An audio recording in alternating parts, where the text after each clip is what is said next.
Welcome to our pod, and by that I mean on Wednesdays we read. I'm Hannah. I'm Laura. And we are two best friends who do a deep dive into a new book series, one book at a time. Right now, we are in Ba-dum-bum, The Year of the Dresden. And The Year of the I Dresden. feel like that one was a little bit more like Ba-dum-bum. Like, usually Which isn't the tone of the book. it is the tone of the book. So you know what? I did it. It is? I thought this one seemed pretty dark. This section, I don't know. It feels a little zany. How many times Harry walks into his apartment and he thinks he's just walking into like, well, we're back, and then it's just like everyone's trying to murder each other. Everyone is, and the dog's sitting on people to stop the fights. So it does feel a little zany in that aspect. There is that. Mm-hmm. So, and there was a time when he said it's Dr. Smartass, not Mr. Smartass. I worked hard for that, which was excellent. And he did call someone a simp at some point. So you know what, Laura, I stand by. It's a little zanier. A chapter naked for reasons. So for reasons. I don't remember him being naked. I'm not gonna lie. Yes, he is naked, and I don't remember the reason why he had to be naked. So we'll get there. Did that happen in the chapters we read? It did. Chapters? It was the second to last of these chapters, 36. He's out on the lake trying to conjure this. This is spoilers, Laura, people. We're only covering chapters 17 through 34. So well, you told me last week through 37. Oh, I'm so sorry. We're covering chapter 17 through 34 because we're covering chapters 17, and then 17 plus 17 is 34. So I apologize. Oh, you told me 37 last week. My apologies to everyone. So I've read ahead. You have read ahead, and apparently Harry's going to be naked in future chapters. I apologize to everyone for my bad math. That's why you're confused. Hannah's going through it. Laura, before we get into the chapters 17 through 34, what are you reading, watching, and or enjoying? I read Great Big Beautiful Life by Emily Henry. I listened to the audio version of this book, and Julia Whalen does a great job narrating. This book, I don't know how to explain my feelings about it. Emily Henry is the author, yes. Yes. I don't know how I feel about this book because it technically doesn't really do a lot wrong. But it doesn't do much right. It doesn't feel right either. And there were times where I was like, did Emily Henry write this? This seems not like hers. I don't know. It felt off to me. And there were times where I was just like, this is incredible. Like most of the book I found incredibly boring. We go from, it's the story of these two journalists, writers who are basically competing to win the opportunity to write the biography for a former socialite who had become a recluse. And she brings these two writers in and is going to basically interview them for a few weeks to see if they will be a good fit to write her biography. And so they're both spending time, they're rivals, and they're both spending time writing or talking to her and writing up their version of her story. And so we flip-flop between getting what's happening with our main character, Alice, and her love interest, Hayden. We don't ever get Hayden's POV. And the flip-flop of that is, the inverse of that is getting the story that Alice is writing about this Margaret Ives. And so much of this book is the story, this Margaret Ives, and it's incredibly boring. It takes so much time to, I'm like, I just really do not care about a lot of this backstory. And a lot of it seemed unnecessary. And then I struggled to understand like what type of tropes Emily Henry was playing into with Alice and Hayden, where it was like, these characters are not horribly unlikable, but were they supposed to be grumpy sunshine? Because he doesn't seem that grumpy. She seems very sunshine. And are they supposed to be like, oh, we're rivals? Because they didn't really even seem like rivals. They seemed to get along from the get-go. And then it was like, I guess it's just insta-love, because after 2 weeks, they're like, I love you. And I'm like, what? Okay. I feel like this one was less of a romance almost, like because like a lot of people talk about like, is Emily Henry a romance writer? And I think this one is like less than this is a more romance. Women's fiction, and she should have called it that. I think we're just used to like her beach read and book lovers type Correct. style. And I also question if maybe we're putting too much pressure on authors who have really popular books to Hmm. put out works very consistently. And you know what? I am of the mindset, and people might disagree that they might be like, you know what? I'd rather have a mediocre book if it came out regularly so I could read it. I would rather have a really good one and wait a long time. I don't know. I Yeah. Or if you're going to have someone who's like kind of just media, I think that there are certain ones where like Emily Henry is such a dynamic writer that sometimes when you're pushing her to put out something fast, I feel like there's almost an inspiration spark that's missing. Where like I do like I always bring it back to like Nora Roberts. Like Nora Roberts is incredibly formulaic with a lot of her books, but Mhm. like woman knows how to write a quick turnaround book. But Yeah. like you don't expect it to be like the best book you've ever read, but like she knows how to write a formula that is very enjoyable.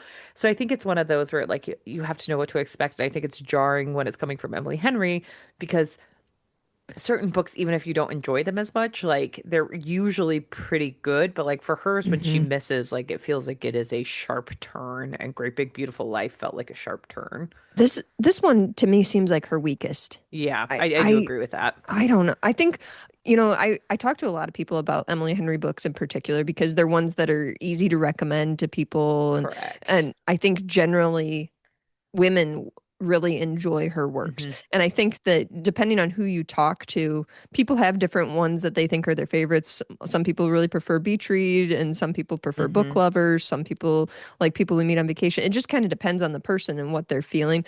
This one, I think, I don't know. I struggle with this one, and I don't know if this is one that I would be pushing on people as a recommendation. Yeah. And I also think that you're absolutely right that this one is maybe one that shouldn't have been classified in the romance genre, that it Yeah. should be more women's fiction because she was really wanting to explore more of those types of themes of like identity and family and loss and she did hit like on some, and that's the thing too, like you said, that she can write some really profound things. There were moments where I'd be like, that was a really profound moment or a really great line that really hit me well or whatever. But then when I'm starting to like put all the pieces together of things that are happening, I'm like, but it just doesn't all click for me.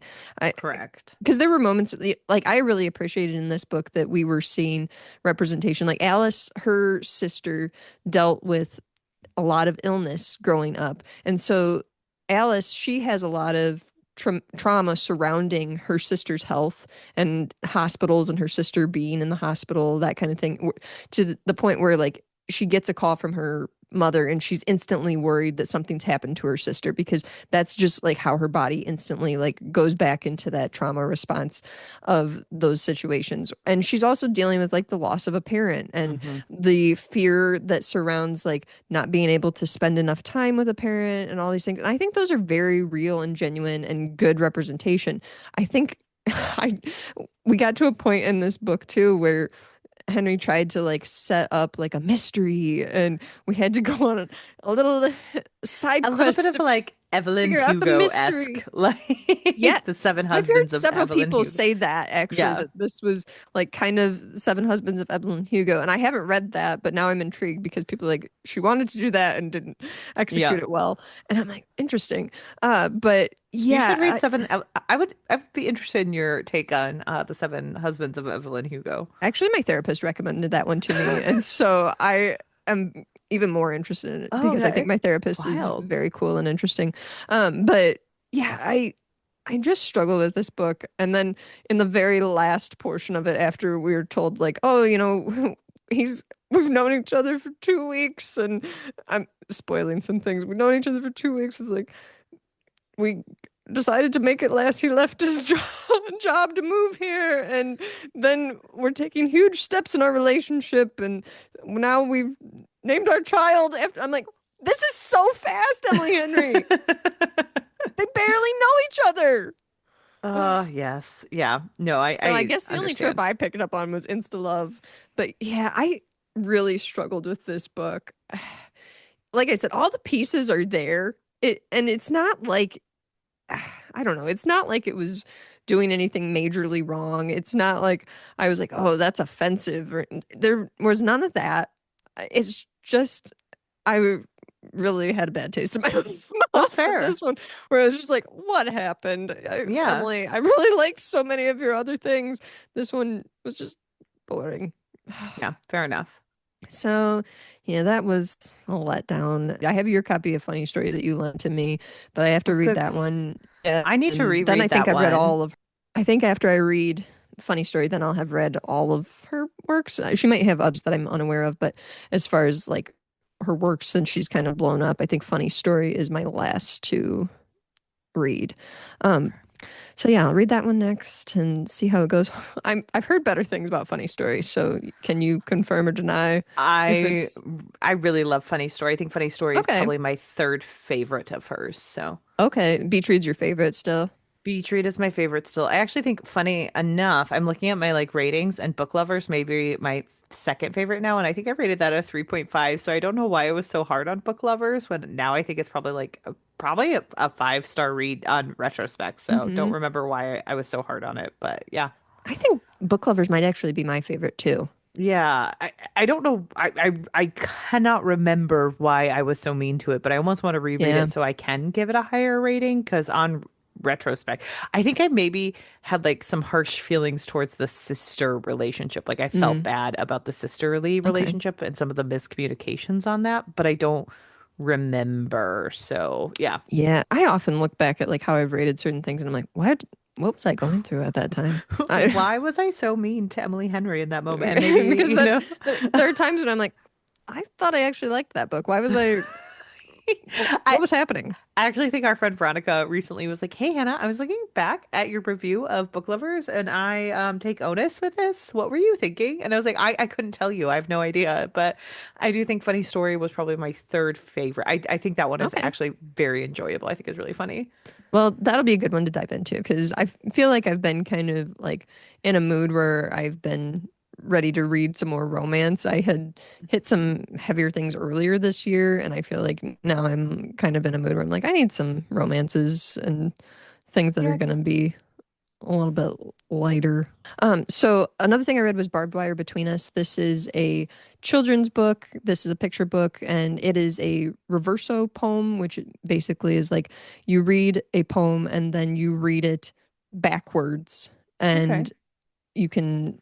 It's like a circular story, is what it is, and it tells the story of a Japanese American girl who's sent to internment camp. And then Oh when you wow. read it in reverse, it's telling the story of a Latina girl detained in the same camp in the United Oh States, wow. like many years later.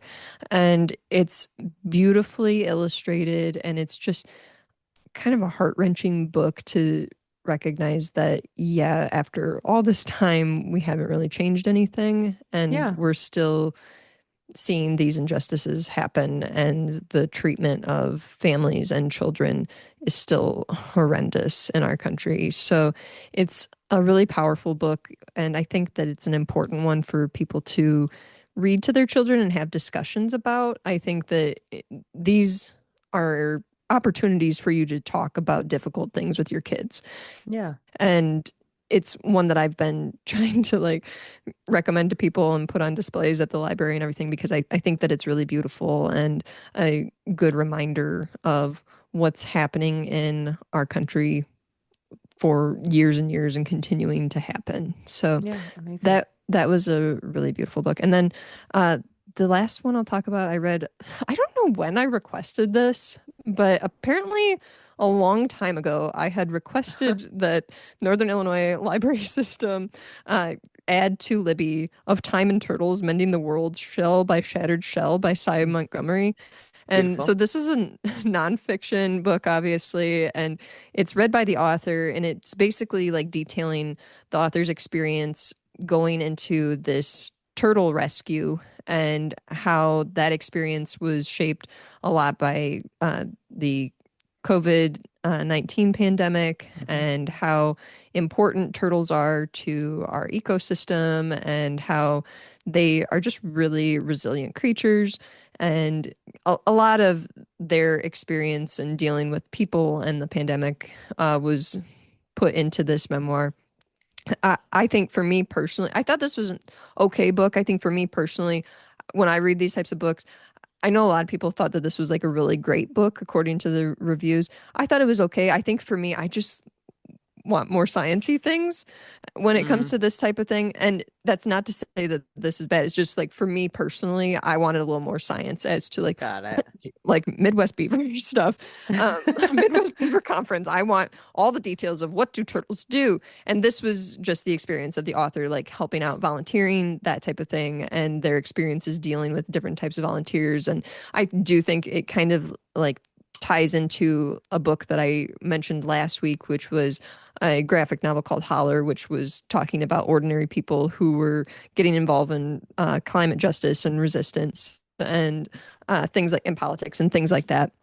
So I think that it kind of ties into, in my mind, similar things that I saw happening in Holler, where you're seeing ordinary people and the struggles that they're undergoing and how they're still using their time and energy to put effort into maintaining different species and improve the environment, which I think are really important things. I think I want more science where I'm like, but what do the Yeah. turtles do? And there was a little bit of that, but like I said, the author was mainly just detailing a memoir type experience of what happened with her involvement in this turtle rescue. So it was weird timing though that this was like suggested to me on Libby, like, hey, we got this book that you had requested, what, however long ago. We don't know when you requested it, Laura, but you did, and it's available because I had literally seen a Blandings turtle on the highway, and I pulled my car over and helped this turtle cross the road and was nearly hit by a car myself. So, Oh. and this was a few weeks ago. So it was just like weird timing that that experience happened where I helped a turtle across the road. And then Libby was like, hey, you also had requested this book on helping turtles. So here it is now.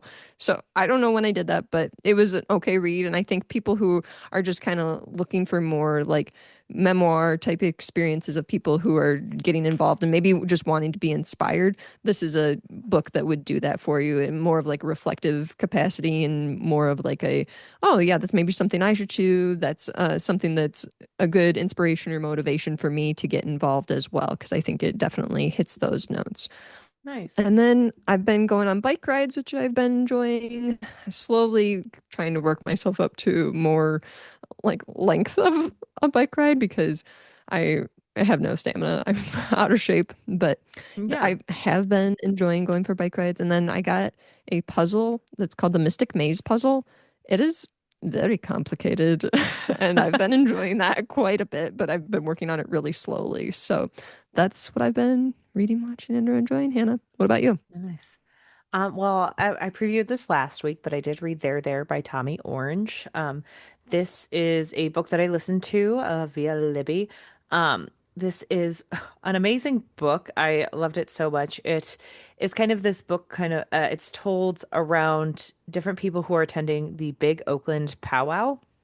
Um, and Orange is an indigenous author who specifically stated he wanted to tell a story about indigenous people in the city because a lot of indigenous works are specifically told about indigenous people who live on reservations or told in rural communities. And he's like, no, we exist everywhere. And he grew up in city systems and he's like, we exist there too. And he wanted to show that and highlight that. So he wrote a story kind of showing different people attending this powwow system. He highlights it with a storyteller videographer who is taking down different people's stories and their existence and they're telling tales of them growing up their different experiences.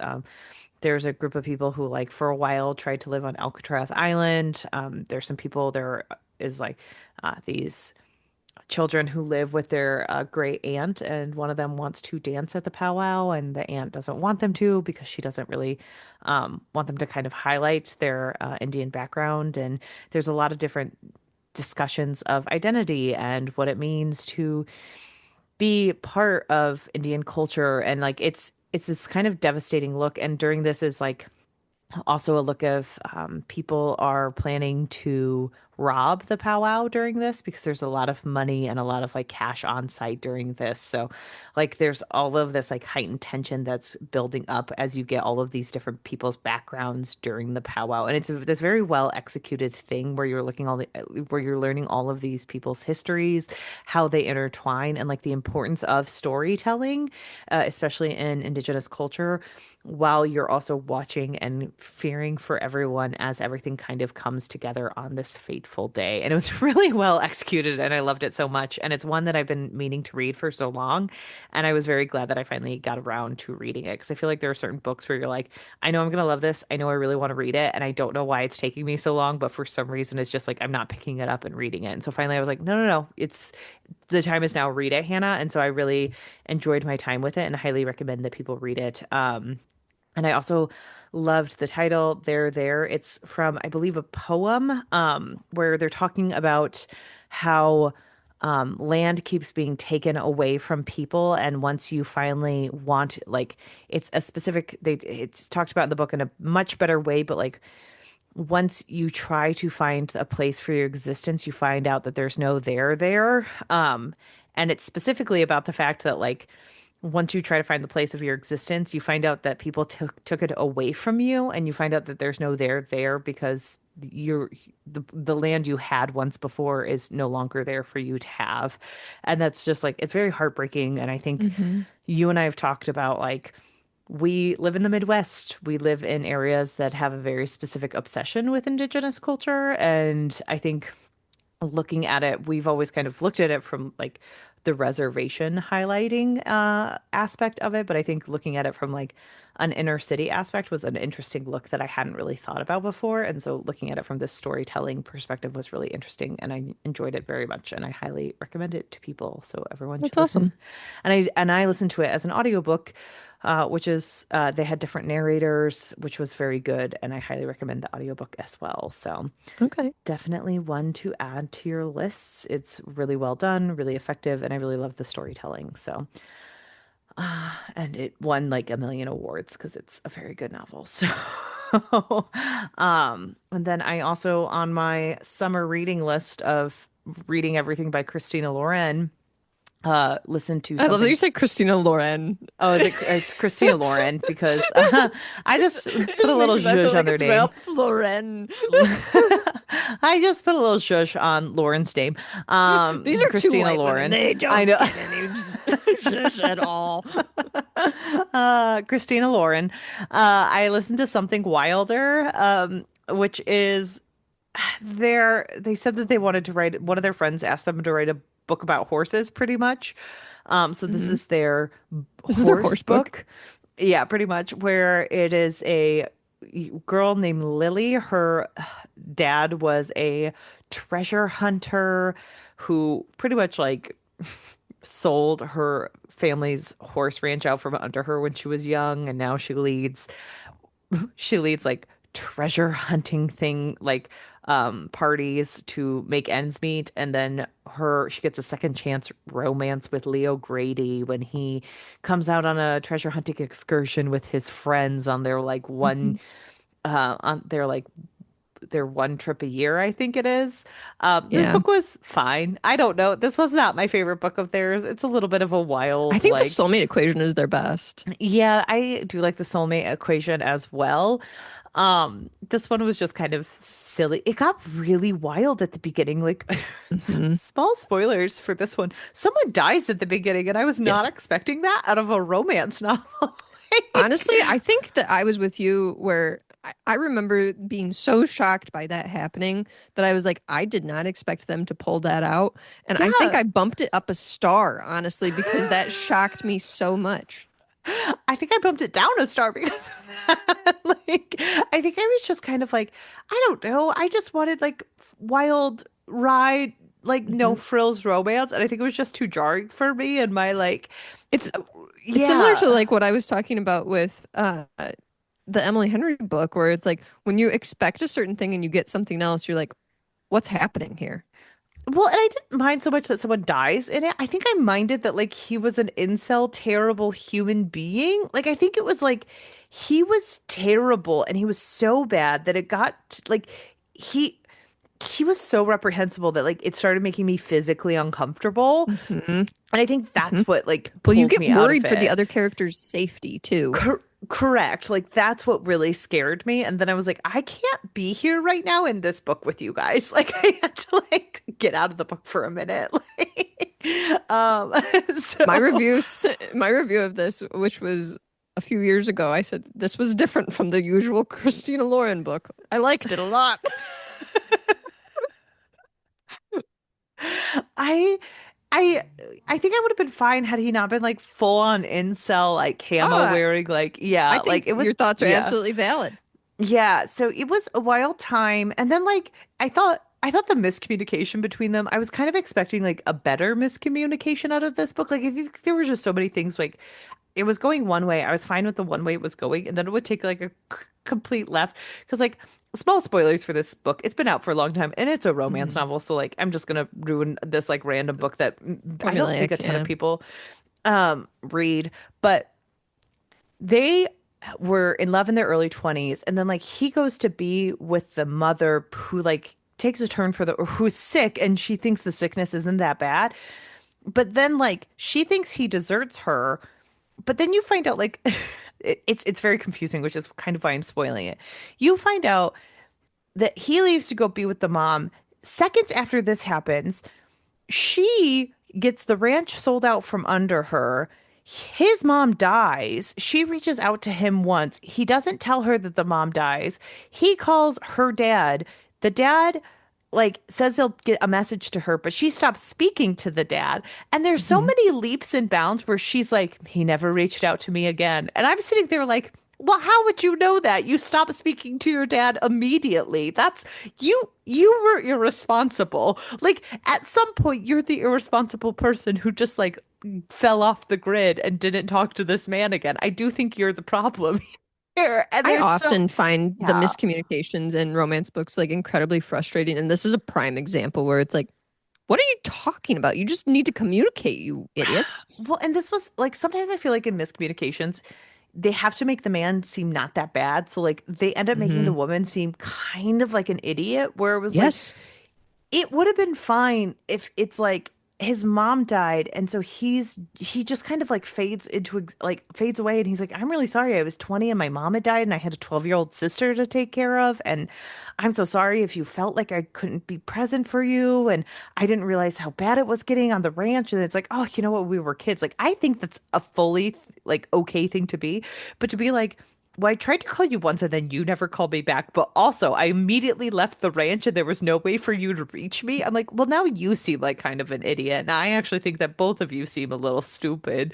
So why are we both Hmm. here now? Like, it felt like such a bad, ill-advised miscommunication that I Sure. was on neither one of their sides. And then someone was murdered. And it was just, there were so many things going on that I was like, this is a mess, guys.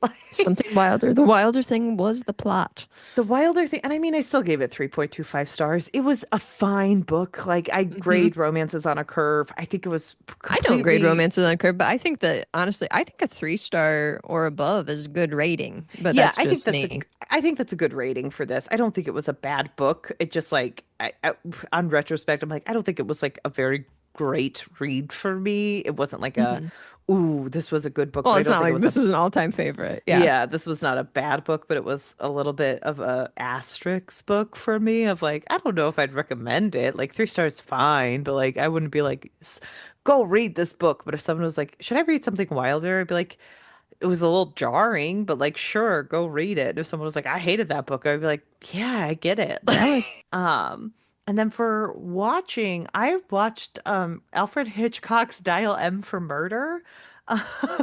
Okay. So this is a movie where a man found out that his wife was having an affair a while back, and he realized that he is at the behest of his wife. Like she is the person who financially like takes care of him. And so if she were to ever divorce him, he would be left penniless, and he can't let that happen. So he has to figure out a way to murder her. So he Mm. randomly sees a man from his old college days, and he can blackmail him into murdering his wife for him. So he's gonna do it.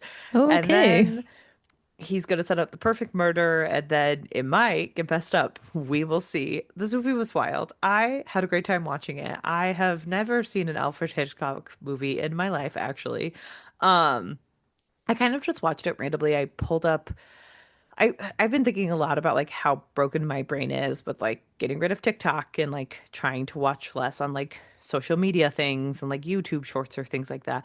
So I just downloaded or I just looked up on like a random website like click on what movie like TV like what movie apps you have and just randomly generate what movie you should watch. And that movie popped up and I was like, "Yep, I'm gonna watch it." And it was a good time. It was a nice movie. I had never seen it. It stars Grace Kelly as the wife Okay. and it was like very well acted and it's just like very interesting to see like original screenplays where you're just watching like people and like it became a famous play. It's well executed. It is just very interesting watching like a well executed, heavy dialogue play by or like movie by Alfred Hitchcock. Um, and it was just really interesting. So I had a good time with it. He's a very Hmm. impressive filmmaker, you know. He was a terrible Yeah, the human name is being infamous. too. I don't know if I've seen any Alfred Hitchcock movies either. I mean, he was terrible to a lot of his female actresses, you know, Mhm. famous back in the day for being obsessed with one of them from the Mm. Birds, I believe. Um, but uh, I believe that he's the one who directed that. Yeah, he was like obsessed with Tippi Hedren, I want to say. Um, Oh, well, that's not good. but yeah, so like it was a really interesting movie to watch, like from the old school perspective, because I don't think I've watched a lot of old school movies, and just like deciding to watch one night and just like watching it was really fun to do. So, I highly also recommend don't it. really watch old school movies. I don't know if it's the black and white of it all that I struggle with This or one was what. in color, so Okay, well, maybe that's tolerable for me. but it was interesting to watch like the hoops that people would jump through, and it was just very funny to like watch scenes play out, just the wild things where like in the first scene, her old affair partner's over and she's like, "Remember how we were having an affair?" And he's like, "I do." And she's like, "You wrote me all those letters? Well, I burned most of them, but I kept one. And then my bag was stolen, and that letter I had, I was being blackmailed over it." You're like, "What's happening?" And it's a wild time. So I don't know. I had a good time. It was a good movie. Okay. So are You you going should to check out more of his movies? Yeah, I'll probably watch some more Alfred Hitchcock movies because I mean he's a very famous director. Like people swear by him, and I don't Yeah. know. It's just like I'll probably utilize that website a little bit more. I tried to use it a little bit more. They recommended too many horror films for my taste, but like it was nice to take out some of the like scrolling on 5 million apps to pick your movie. Hmm. And you can, I mean, there's a million of these sites, but you can filter by like, I have HBO, I have Paramount Plus, I have this, and I want like movies from different Hmm. decades or like different types of movies and like different time limits. So I do think that we should That does help start. with the decision fatigue. Yeah, that's kind of why I pushed myself to be like, let's start pushing myself away from just scrolling through like, let's open Disney, let's look through 5,000 things. Like, no, let's just actually watch a movie. Like, I don't need to do this because yeah, I'm kind of sick of. I do think that there's a lot of that happens though, where you have all these different choices, and then you'll start just like looking through all of them, and then you are like, Mhm. well, I guess I'm watching Parks and Rec again, and it's like, Correct. oh, well, you didn't. Okay, whatever. Yeah. So I challenge you, Laura, to try it out. See if you like it. Well, to try an Alfred Hitchcock, maybe we'll see. I am a chicken, so I No, to try the don't website. Like, just know. try to see if you can try a website to see, Oh, I like, can try the oh, website, sure. yeah, because you can see if you like, you can do comedies or whatever, or, you know, because I feel like I'm trying to challenge myself to not get in on the fatigue of it all. Because I'm like, I used to love going to like, Hmm. even up until like 2017, I was going to like movie stores and picking out movies. Like, I was not sitting on apps as much Hmm. as I used to be. So, yeah, it's weird Sure. to have all of this decision fatigue. I guess that was still a decade ago, Yeah. but how far we've come in a decade. But But yeah, It's wild to think that like a decade ago that we were still like I remember like family videos still existed in our area because yeah, like my husband and I we got married 10 years ago and I remember like early on in our marriage we were still on like date nights we'd go out to eat and we'd rent a DVD and I'm like that correct. seems so wild to me that we were doing that but at the time I remember we I think didn't have internet at home Yeah. and because we live in the middle of nowhere so it was like let's rent a DVD or we would like I was going to work and using the internet there to download movies to Netflix or like the first Hmm. 3 episodes of a season to Netflix and then we would watch that at home and it's wild to think now like of all the streaming services and how far streaming has gone. That's kind of what's made me think about it more of like, oh yeah, I used to love going to movie stores and picking out like 6 movies where it'd be like, this is what just binge them all weekend and have fun and don't think about it. And this is just what you're watching. So, um, that's where I'm like, yeah, let's just use websites. If we can't have that again, let's have some variation of it. So yeah, it was fun Sure. to do. It was fun to go back in time and have a movie night, even if it was all by myself. Like, but Laura, shall we dive back in the time machine to 2009, back when Craigslist had hitmen and Let's do it. 2009. I was in high school and it was a great acne filled time. and people were simps. I did Yeah. die when I did die when he was like, "You're such a simp." I was like, "Okay." All right, so we left off with Murphy and Harry rushing over to the storage unit to get to Thomas, who says, "Harry, you have to get over here to get to me, and Well, we because he had will." like called him and he had left like this really ominous. It ended ominously last time where Yes. Thomas was like, "Harry, hurry! I can't control that. It's always it's always so funny with these because we like end off on these sections and then I'll start reading on the next section because of course I put off doing my Hmm. homework and then it'll Hmm. like 3 chapters in I'm like, "Oh yeah, Thomas is missing." Yes, And guess what? Thomas will remain missing for the rest of this plot episode. So I also think too. Like, so either I'm not interpreting this right or whatever, but Harry seems to handle his brother being off the map throughout this section very well. Like he's like, yeah, my brother's missing. So, anyways, we're doing, and I'm like, what?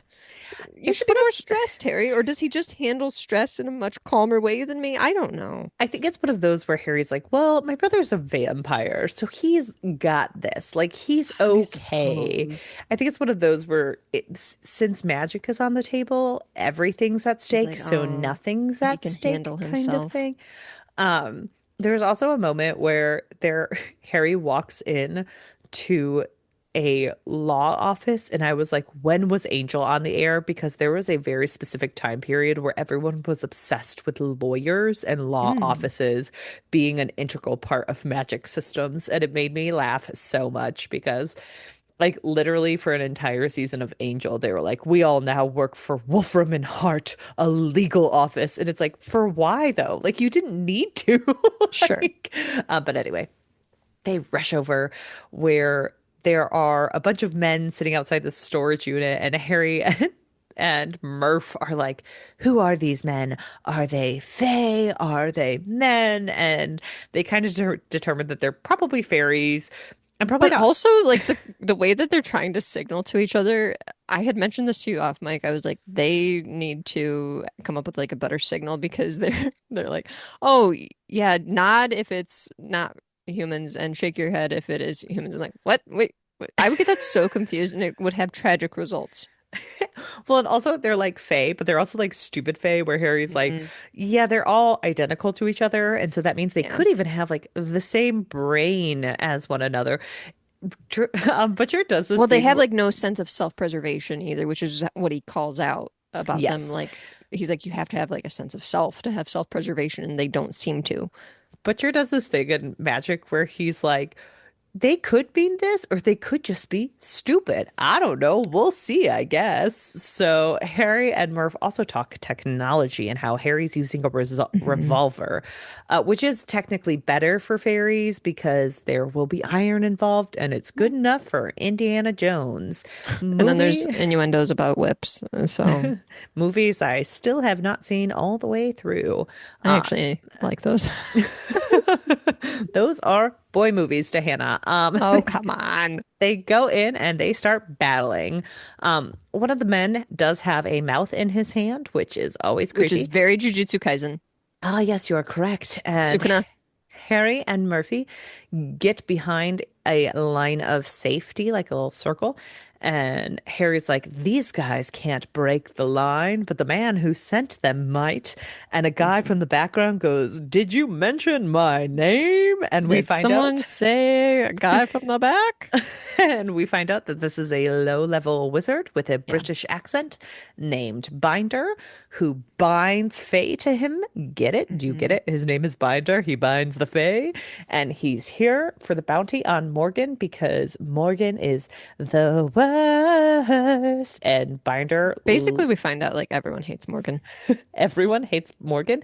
And we find out that Even Binder Morgan. loves Craigslist. So, um, this is also the section where Harry calls Binder a simp. So remember, it's Yeah. the early 2000s. Yeah. And also, Harry, I feel like the dialogue that Butcher has created for Binder is so stereotypical of like, what do I know about people who are British? What would they say? Let's put all of it in. what do I also know about Binder? He is f fat. So The he has two a things. beer guy. So Harry also does in this section something every other chapter where he convinces people something is true when it is not. He is Mhm. constantly bluffing them. He Where he is always talking about how like you just have to have confidence and then people go along with it, which is something you have said before, Hannah. I do say lead with confidence and people will follow. And shockingly enough, that is That is also very Harry true. Dresden's motto. You would be shocked the amount of times that if you just kind of fake it, people will go along and get along because, I I literally have too brought much this. anxiety for it, apparently. I literally brought up the unbreakable Kimmy Schmidt line recently at the beginning where they're like, well, he asked me if I wanted to see his baby rabbit and I didn't want to be rude. They're like, I'm shocked the things women will do to not Yes. appear To rude. not be rude. Um, so Harry does a fake out where he convinces Binder that he will curse him with a death curse that would cause Binder to lose all of his powers if he Hmm. broke the line. And Binder can't have a real job because he's a fat British man, and Bob's that's your the apple. worst. Uh, but really, this is just to give Molly time to get behind Binder and Hmm. blast him with a blasting rod and take out all of his Fae with an energy circle because she was cloaking Morgan the whole time. He was there in his wheelchair. You don't know this because you don't watch it, but I do watch a game show called Game Changer. At the beginning Okay. of it, he goes, and I've been here the whole time. So, very much Molly's energy. But she was working on a protective circle. She gets everyone Hmm. out of there, and Murphy takes out Binder as the police show up. Yep. Morgan is Cuffs mad. him. Morgan's mad he couldn't murder Binder, so that's the energy we're working with here. Morgan is such an idiot throughout. Not just this section, but all the sections Uh, of all the books.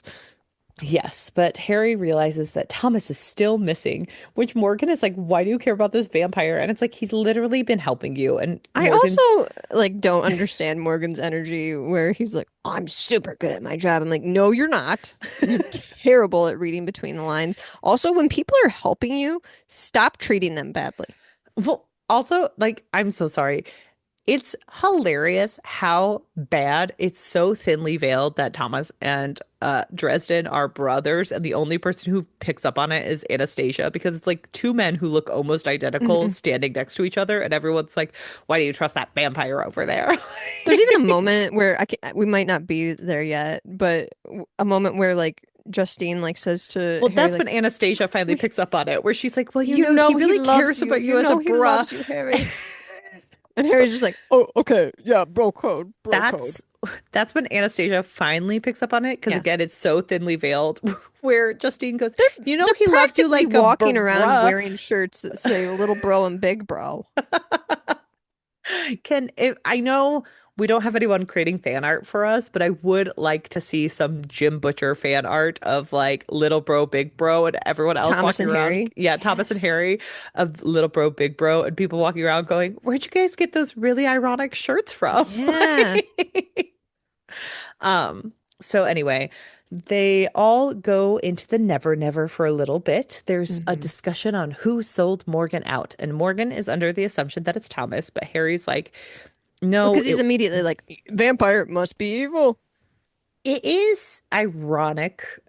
It's not ironic, but it is very just plot like heavy to be like, of course, Harry Dresden surrounds himself by people that Morgan can't trust, where we know as the reader that they're good people overall, but Yeah. Morgan can't trust them because Morgan's the worst. Do you think it's plot heavy, or do you think it's like one of those things that's maybe a little too like on the nose Yeah, it's on the that nose. like all of his connections are like we should be we should be second guessing the way that we think about people. Not all people who are this way are bad. Not all Yeah. people who are cops are bad. Not all people who are women who look like their aunts are bad. Not all not all Sometimes vampires. Like sometimes people who look like ants are hot. sometimes they can have the perfect combination of cute and sexy. Yes.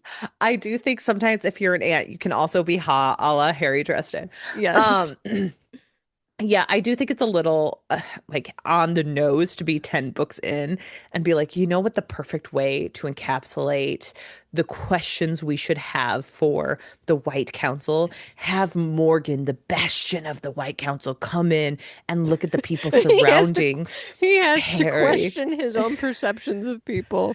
And we're like, Wow. yeah, we knew all these people were good Yeah. anyways. Why are we doing this? We liked Molly.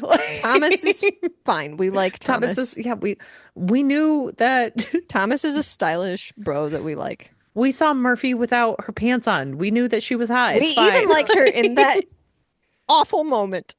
Yes. So anyway, w- we're questioning everyone's perspectives along with Morgan, I guess. And Mhm. so, And the only thing we also like tied into this, the only thing we're like learning is that Harry Dresden is the best because he always gives people the benefit of the doubt.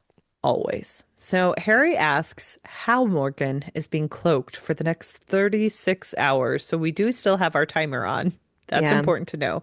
And we find out that it's The Queen. through the Summer Queen's boon that she had given to Morgan, oh, so Hmm. many books ago. Do I remember which book that happened in?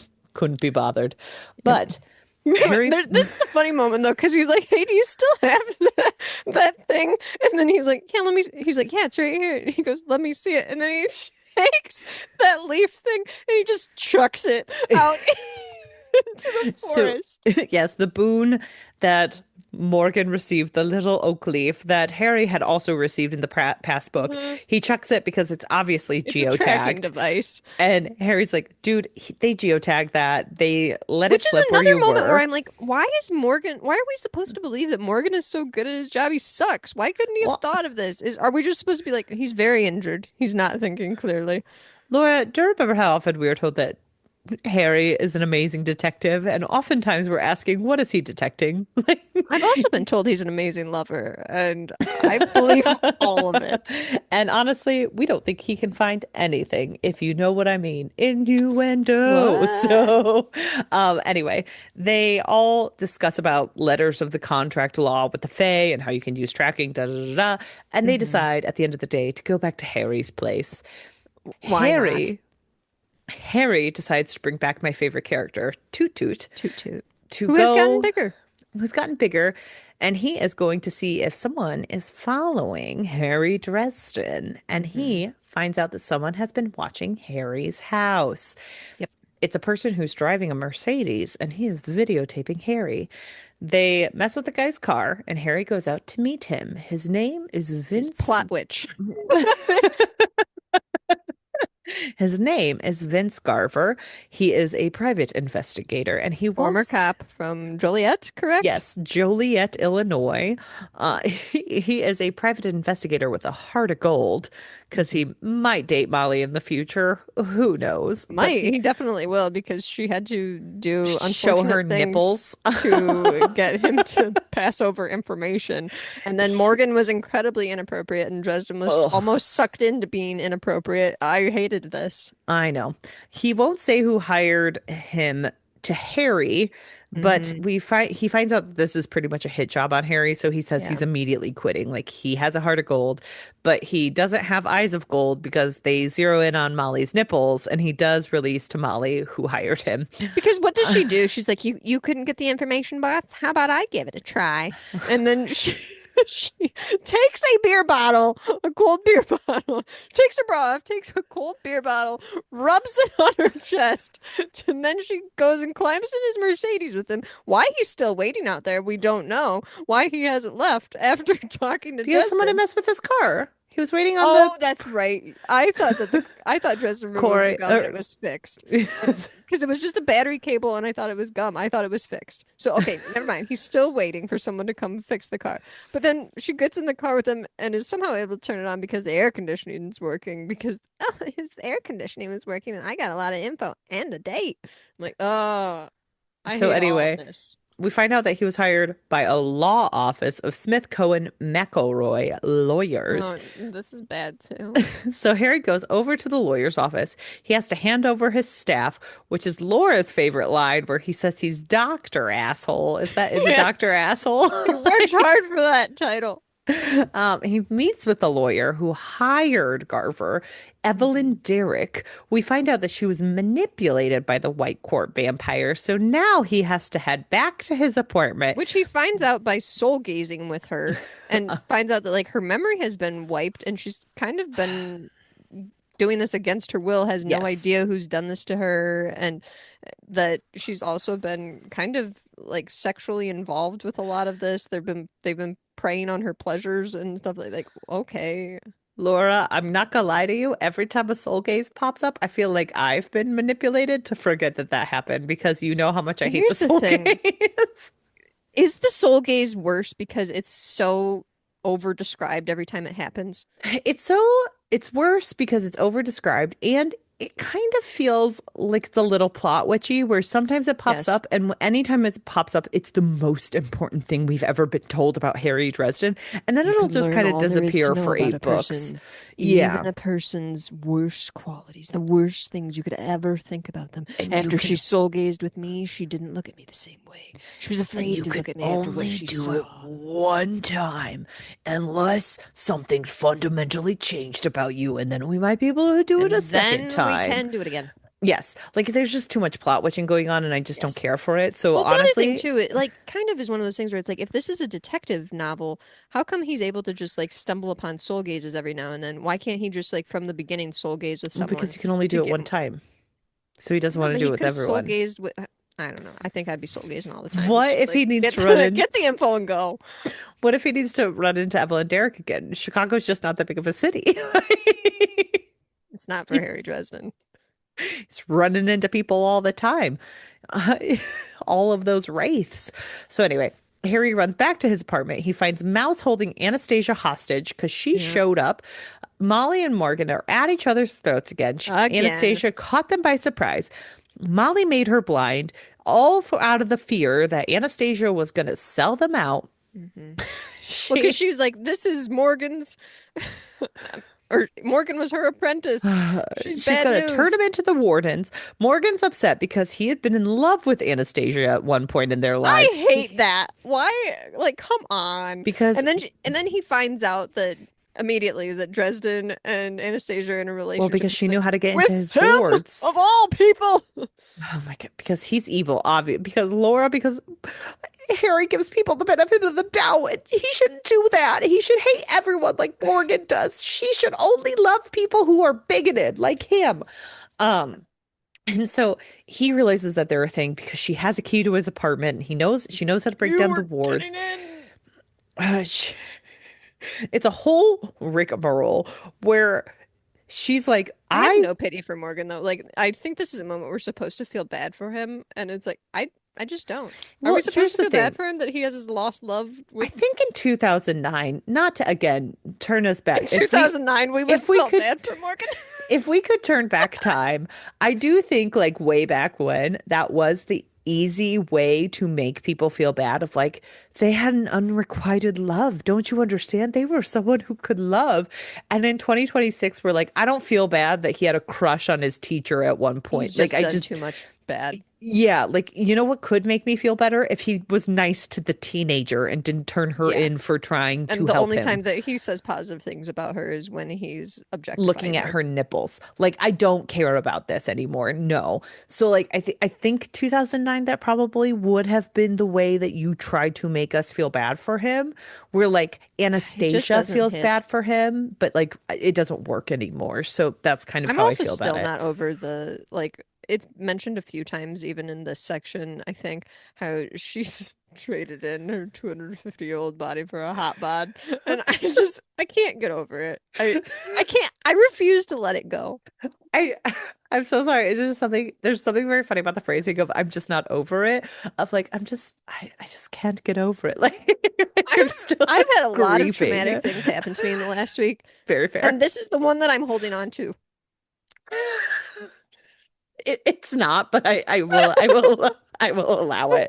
I'm more stressed out about this than anything. Laura almost died last week, so like I witnessed a really traumatic car accident, friends. But this is worse. Anastasia trading in her 250-year-old bod for a hot bod and ending up in a relationship with Harry Dresden is oh way God, worse. we are really Oh, zany today. But anyway, Morgan was in love with Anastasia because she was his teacher, much hot for like teacher. Dresden and Molly, and so it's very Another similar, hot for guys. teacher situation that will unfortunately eventually happen. I'm This is sure also a Dresden very will funny. trade in his 250-year-old bod to be with Molly. This is This probably is why this is introduced, so he can trade in a 250-year-old bod.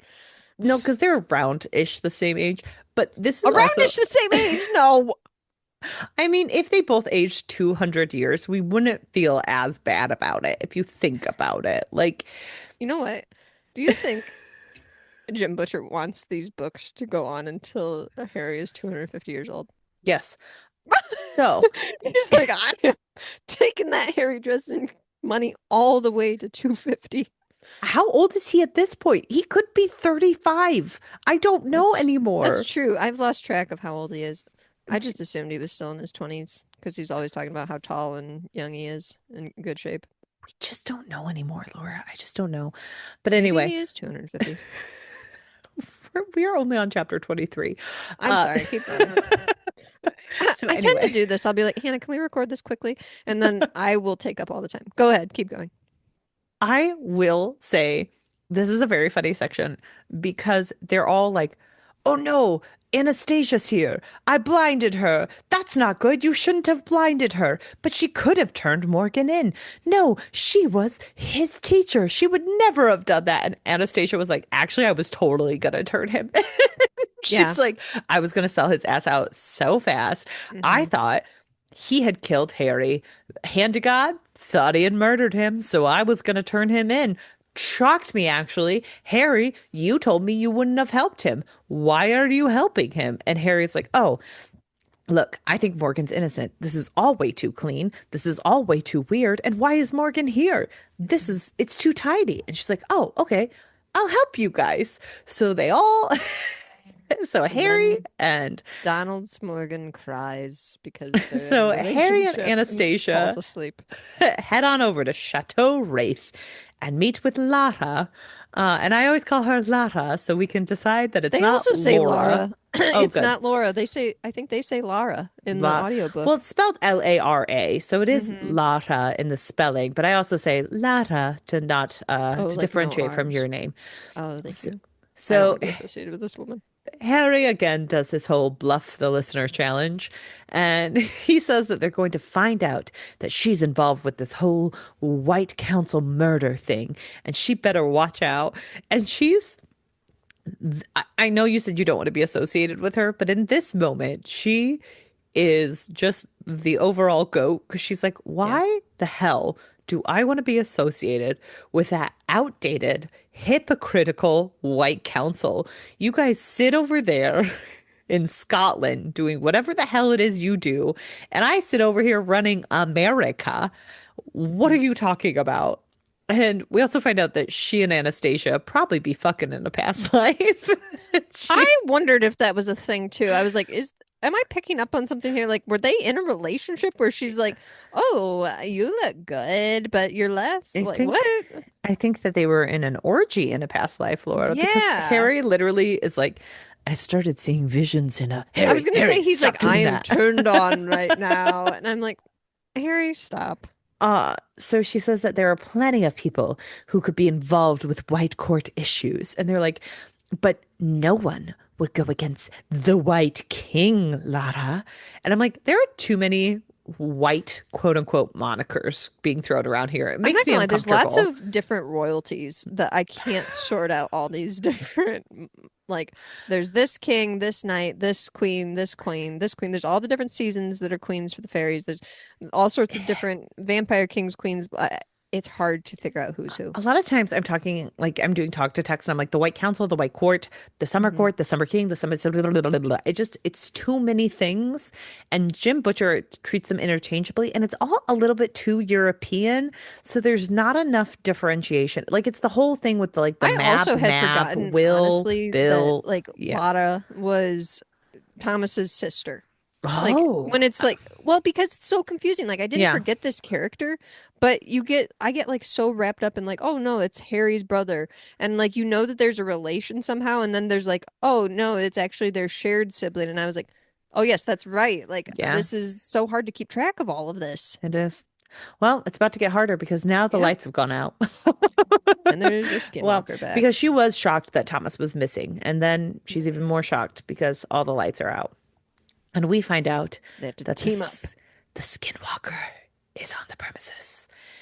And Harry is, of course, trying to be the chivalrous king that he is and trying to keep all the women safe, Mhm. including Lara and Justine. But the Skinwalker is moving at superhuman speed and it ends up fracturing Anastasia's collarbone. And let me just get this straight. Is this creature's name Shag Nasty? That's what Harry calls him. Okay. That's not his real name. I'm just gonna say, like, am I correct in That's this, what or Harry is this calls him. okay? It's just another nickname. Got I it. believe so. If I am wrong, please correct me, but I'm pretty sure that's just what Harry calls him. That And seems so like a wild name to be like, this is the name. I Okay. honestly never said it out loud because I didn't want to. Because it's bizarre. Yes. And so Anastasia's collarbone's fractured, which Harry's like, it's even hard to stand when that happens to you, my old girlfriend's young body. And then he like has a moment like he has some kind of like, oh, I'm turned on at the moment. And he's like, she won't be doing any of those activities for quite a while. And I'm like, Dresden, Stay with us. How old are you? we don't Seriously, know. how old are you? Tell us. And the skinwalker ends up like coming up from the floor and pulling Harry down into the Mhm. unknown, saying, "Oh, the late Harry Dresden," as it shuts off his air. It's I like couldn't. choking him out. It is choking him out. But down below, the security team gets involved and they end up attacking it. They are unable to take it fully out, and it ends up killing a lot of Lara's people. Hmm. It almost pretends to be a security guard at one point and Yeah. almost kills Lara. I was really confused at that, where I was Well, like, oh, so we don't it know was who able this to like is. disguise itself as a Yes. security guard, but they were able to pick up on it because like the eyes were weird Correct. This was the moment where I said, "Oh, we don't know who this is." I was expecting it to be like a little switcheroo where at some point we find out that it was someone who we were not expecting. previously introduced to. Yes. And then I was like, "Oh no, this is just some guy. Um, Hmm. this is just Shag This is Nasty." this is just Shag Nasty, obviously. That's his full government name, Shag Pro Nasty and yeah, Harry. first name Shag, last name Nasty. That is the full name. It is just Shag Nasty, one word, Yes, just so you Shag know. and Um, Nasty. But Harry, it almost kills Laura, but Harry catches it at the last second. And Harry calls it out for the fact that it's not there to kill them, or it would have done Mm. so by now. Harry asks what it's there to do, and it says it's there to make a trade. Thomas Because of for the, course it wants it Morgan, wants the doomed warrior, it calls Morgan. which seems like such a compliment to him. I know, because he's not really Give him doomed a or a worse warrior. name. And it says they have until sundown tomorrow. They can reach him by Thomas's phone, which why didn't Harry call that? didn't answer before, did wasn't Is that that the what thing? it is? Okay, I didn't realize he called it. If I'm he so sorry. didn't call it, that is actually hilarious. I just assumed he called it. I don't remember him calling it earlier. I hope he did, but if he didn't, that's I really thought he did, but okay. maybe he didn't, and that's just hilarious that he would just be like, I don't know where my brother is, but I didn't try to call him. But you think the Skinwalker would have answered it if he had just been calling it? Like, I'm why just did he? going off of Spidey senses. But at the same time, like, if the Skinwalker just wanted to make a trade, why wouldn't he have answered the phone then? So this is a It huge also plot seems interesting hole.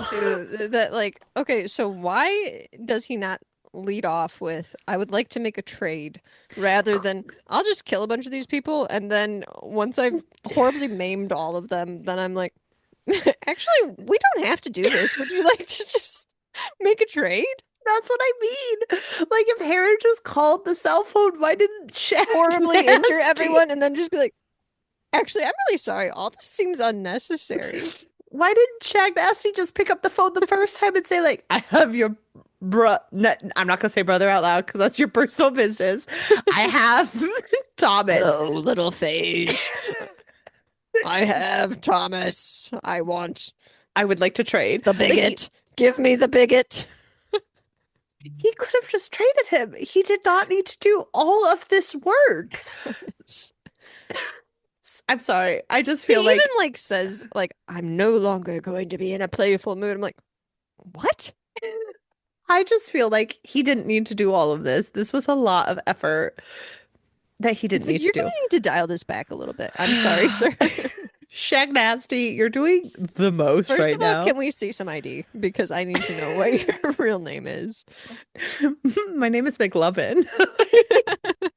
It's about on that level. Uh, Muhammad is one of the most common names in the world.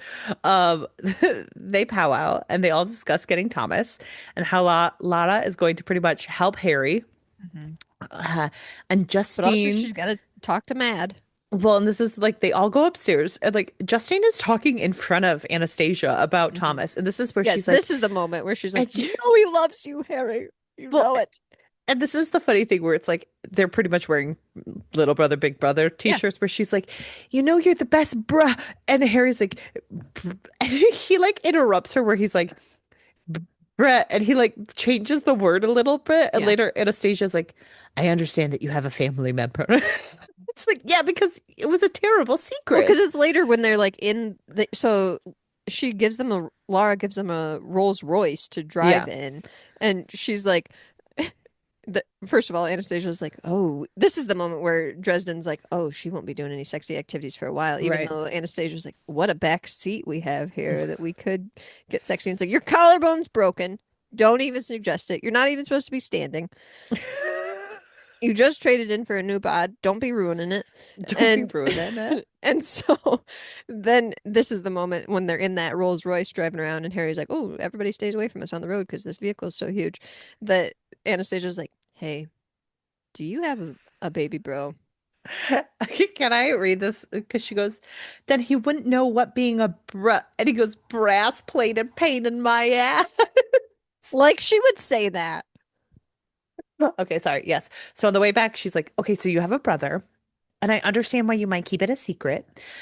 She's like, I had a family before I got old, and now I have distant family, and other people have family members too, um, like, and she kind of talks about how they have to keep family at a distance, and that is important, but she also pretty much blames his mother for everything, and she's just Well, like, because fucking Margaret, like, well, here's the other thing too. This has levels of weird that I just don't like because, because and this is why, she was close with his again, mom. I refuse to let it go. Where she's like, "We used to be friends with. I used to be friends with that bitch."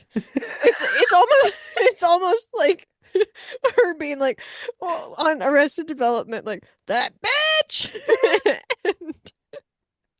Lucille too. Lucille too. Yes, that's almost the way that she talks about Dresden's mom, and it's like. I feel uncomfortable that you were very close with his mother She and you're used like, to change his diapers, you know. well, and then she says something like, all the wardens hated her. And you know why? Because she was a progressive that cared about people and thought that we needed to have reform. And Dresden's like, was that a bad thing? And she's like, yes, it was. It was terrible. That bitch.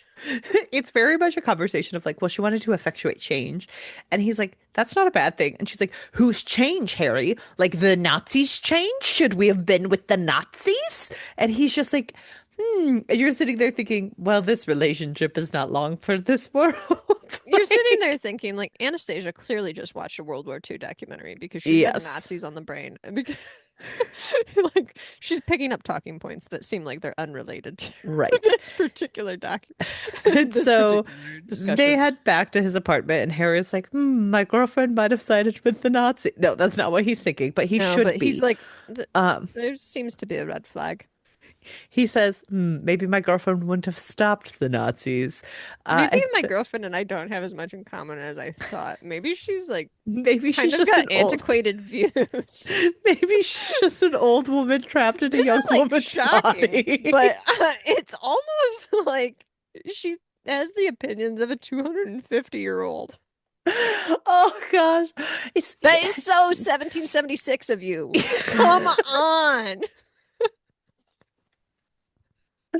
Oh my gosh. You know what I just realized? My girlfriend's someone that Morgan would date. Oh, what a That should have harrowing. been an ultimate red flag right there. Like, relationship over. Oh, I'm so sorry. I didn't realize Morgan would have dated you. Your ex-boyfriend is a bigot. Oh. That's not a good sign. Here's Um, the thing. I've got Karen Murphy waiting outside, so I'm just gonna go ahead and go with that now. she's a fun aunt. I would date her in a She's the hot perfect minute. combination of cute and sexy, and she's keeping Chicago safe. She's the best thing that ever happened to Chicago, and she's around my age, question mark. Anyway, so Harry gets back to his apartment and he gets a rundown from Bob about the skin shifter. Yeah. And so skinwalker, sorry. And Skinwalker, so yeah. he is kind of like a very important person. He's kind of like one of the original holy people. Hmm. He was supposed to depart into like kind of a holy world from the mortal world. He's damn near impossible to kill. It's gonna be a hard time getting Thomas back. We should probably just sacrifice Morgan, guys. So he Which ends I'm up, not gonna lie, I thought that a few times where I was just like, how much do we actually care about him? I don't think we need Morgan anymore. He goes This would be a over, really good way for him to exit. We need Thomas back. he goes over and he sees Billy the werewolf. Billy Will, says that Will, get it right. He's no longer a child. he's not yet. We have to have this conversation first, Laura. So he goes and he sees Billy the werewolf. Billy says that he's done keeping his head in the sand and only helping Harry and not asking any questions. And it was in this moment that I had to ask, is Billy the literal werewolf not asking any questions when he can shapeshift into a werewolf? I feel like if you are a shapeshifter and you know that magical world and shapeshifting exists, you should be asking more questions. No. Because Harry goes, huh, I guess he's an adult now. And I thought, this is a really weird chapter. What are we talking about here? I kind of think so. I don't know how much it needed to be even tied in, but I'm like, so every time we're like dealing with Billy in this book, it's like fairly tragic. And now he's like, I'm here with Kirby's family, and Andy is maybe not going to make it, and I'm power of attorney for these people. So now you have to respect me, Harry, but also I'm no longer asking any more questions. I'm just accepting my fate in this magical world we live in. Oh, but also, you need to get me involved because I'm a man. Yeah. You were a werewolf. What weren't you involved in? You were Mhm. running a pack. What? I do know that Butcher I do feel tends. like you could cut out their scenes though, and the story would still make sense. They lift right out. I do know that Butcher tends to like to use Billy in side novels, so the Okay. short story ones. So I kind of wonder if that's what's going on, because like his Usually wedding, Billy is kind of fun. I And know. in this one it's like, So no, I wonder if Billy he's has a lot supposed of to. trauma. I wonder if he's going into like the darker turns of maybe future novels, and this is supposed to be like Mm. he was in fun short stories. Because guess what? This is the He's episode of Community where Abed's like, you know, Jeff, you're not creating seven different timelines. Sure, I because am, Abed. And because this is yeah. the darkest timeline. Because he is now Will, and he's a serious werewolf now Yeah. because he now knows all about the magical realm. You know, the werewolf. I think it's a really weird thing to redo what we already did with Karen Murphy like four Yeah. books ago with a werewolf. He already knew magic existed. I'm sorry, Hmm. this scene bothered me. Let it Anyway, go. Harry go Harry goes and checks in on Murphy and Binder. She's holding him for kind She's of got him nothing at the moment. cuffed and doesn't have a reason to keep him cuffed. And so there's some police brutality going on. Some. And They beat uh the crap out of him all day. they beat him up. They they go in, they threaten him. Uh this is a rough scene. They're being terrible to him. Yeah. And they're kind of in a holding pattern with all of this. And Yeah. so Harry kind of starts making it all make sense with Binder because he realizes that Madeline is likely involved Hmm. and she's the one who got Binder involved. It's all very confusing because they're just like beating him up, and Harry's like, oh, yes, police brutality. I'm gonna steal some of his hair. Then he's gonna go shave off all of his hair to get away from me. And then we're going to hire Victor to follow him. And he's going to go to a hotel and, like, okay. And on the way, we're going to find out Victor Garver's backstory, which is Yes. he beat up a councilman who was beating up women. And so Yes. he could not be a cop anymore. So he was a cop with a Because he's heart of such a gold. golden boy that he could not handle it And so that anyway, someone was being abused. he follows Garver. He follows Binder to Hotel Sax, which sounds like Hotel Sex, Laura. I don't know if you picked up on that. I did pick up on that. Oh, you did. Okay, good. Haha. And so there's a woman, and they Hilarious. ordered room service, and they go down, and they're following their leads, and Madeline's there. And so Harry was right. Binder and Madeline are in on it. And Harry confronts them, or Harry's like listening in on this to see like what's going on, and he had like used some silly putty to listen in on the conversation because Harry's using his skill set as a wizard and not and as a um private investigator. And he finds out that Madeline called the wardens and told them that Morgan was in town and Dresden Hmm. sheltering them.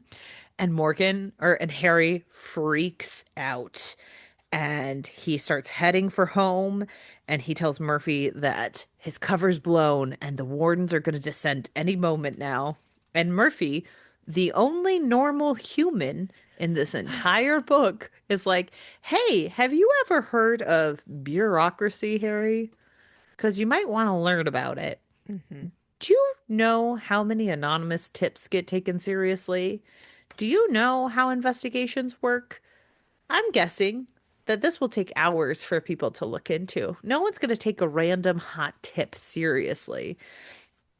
And Harry starts thinking about it, and he's like, yeah, I bet they're not going to send in the A team. He thinks about our random friend, Mr. I'm the evil villain for a hot second, Peabody. Peabody. He's finally and, mentioned again.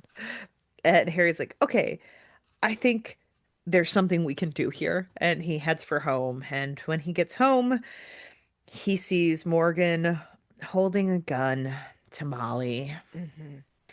Because she had been messing with Anastasia, his true love. She was And gonna do dark magic.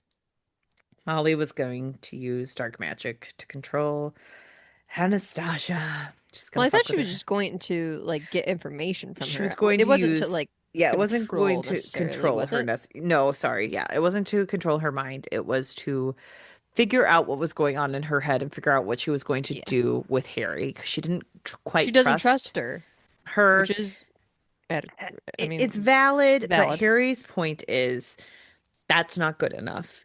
Just Mm-hmm. because you can do something doesn't mean you should choose to do it. We have to choose what's right every Yeah. day. And you're letting the fact that you can do something overtake what you should do. And you're proving Morgan right. And I did Mm-hmm. like this section because I do think it is interesting to have that argument with something of like, just because you have this power, just because you don't want it to overtake you, shouldn't mean that you do this. And like it's more interesting coming from him than it is from Morgan screaming, you're evil. But like but he does say, you've just signed your own death warrant. The warrants have to kill you. You don't get a third strike. This is it. Mm-hmm. And now I'm dead too. But I am going to face that and I'm going to let you run. So please get the heck out of here. Run until you can't run anymore. Mm-hmm. And so she runs. And Well, he gives her the option now. I thought she yes. said that she was going to help him, though. Oh, I thought she said she was going to run. I I thought thought it she said said she was she. going to help him, but maybe Oh, I read it no, incorrectly. I'm maybe I read it wrong. I think it was a little bit vague, so because she said, "What do I do?" Oh, he said, "Get my ritual box, put it in Murphy's car, put it in the car." Murphy's cuddling. Oh, so she is helping him. I read it Yeah, wrong. I thought she decided to stay and Oh, help him. That oh, she she was like, decided to okay, stay and help I him. guess I'm gonna Oh, stay and help. I have to face the that was consequences of shocking my to me. I thought actions. she was going to come back and help him at the end. You know what, guys? I'm shocked and I was wrong. I So, think it's one of those like Dresden gave such a motivational speech that ah, she you are decided correct. she needed to stay and face the You are consequences of her correct. actions. And And then there's sometimes actually a funny moment though where the dog, well, it's not funny. The dog gets shot, the, and the dog does get so, shot and they do have to and help the dog. he Um, makes Molly put in the stitches for this poor dog and remove and the then the bullet, then dog's put in the completely stitches. fine. And then it's hilarious because the dog makes like a huge dramatic scene about it. It's like wincing and everything. And then later on, Dresden figures out that the dog was acting. Yes, the dog was acting all along and he was completely fine. And you also find out that the dog can find Thomas, and that's like Yes. the Deus Machina dog of it all. And so they're gonna find the dog. And apparently So the Molly's gonna phones weren't help. even necessary, Hannah. We Yeah, didn't need to call. we didn't need to call, but also they could have called from the beginning, and the Skinwalker didn't need to kill millions of people. Like, I'm sorry I read the last chapter wrong. I thought she was gonna run and she was gonna come back. I was, you know what? Sometimes the plot person gets the plot wrong, guys, and that's on Oh my me. gosh. Um, this second section had us giggling. What a fun time. This book is a romp. It's very silly. Why was the cell phone involved when they could have just called each other? Is this Um, something though that's going to be explained away with like Harry can't use technology? I, you know what? I feel like they probably did mention something of like, because I do remember someone saying like, "Did you know Thomas had a phone?" And they were like, "Well, he has a bunch of phones" or something like that. Yeah. But it still seems very stupid to me to be like, call Thomas's phone, because then you need to say the number. Like, you need to have a better explanation than you can't just be like, call Thomas's number. It's so silly. Gosh, I can't take that seriously. All right, everyone. Thank you for joining us. Please join us next week as we find out Yes. is we find out the big question, is Peabody the murderer? Yes, Or he is. have Laura and I been wrong this entire time? He is the murderer. We haven't heard from him at all in this section, but I mean, he's he was mentioned in the final section chapter, so I'm um positive he's the murderer. is Morgan still the worst? A Yes. man that Harry treated poorly because he's an admin assistant and didn't think that he was worthy of the title wizard. Yeah, that feels wronged by everyone, and probably Morgan has treated him like crap as well. He absolutely is the murderer. You guys will have to let us know. And please follow along by following us at OWWR Pod on Blue Sky and Instagram, or at owwrpod.com. You can also follow or email us at owwrpod@gmail.com. You We can also check have a out some. Discord. Come We talk to us do. about Peabody. come talk to us about Peabody. You can come check out come suggest some finished indie book series for us. We're Hmm. interested in learning Hmm. about some book series that have been finished by indie authors. Yes, Um completed series. completed series. So if you guys could like tag us on Blue Sky or Instagram in the comments. We would really love to hear, or on Hmm. Discord. Just let us know if you have some that have been finished, or if you know of some authors who have had some finished series. That would be amazing. And if you could, please rate, review, and subscribe. Rating, reviewing, and subscribing are still great ways to get Yeah. people to come listen to us. We've had some amazing people come listen to us, but we'd still love to have you rate, review, and subscribe. So thank you And so sharing much. really helps too. We appreciate everybody sharing word of mouth and sharing all of our posts and everything. All of that stuff helps. Yep. So we really appreciate it. And thanks for listening today. Bye. Bye.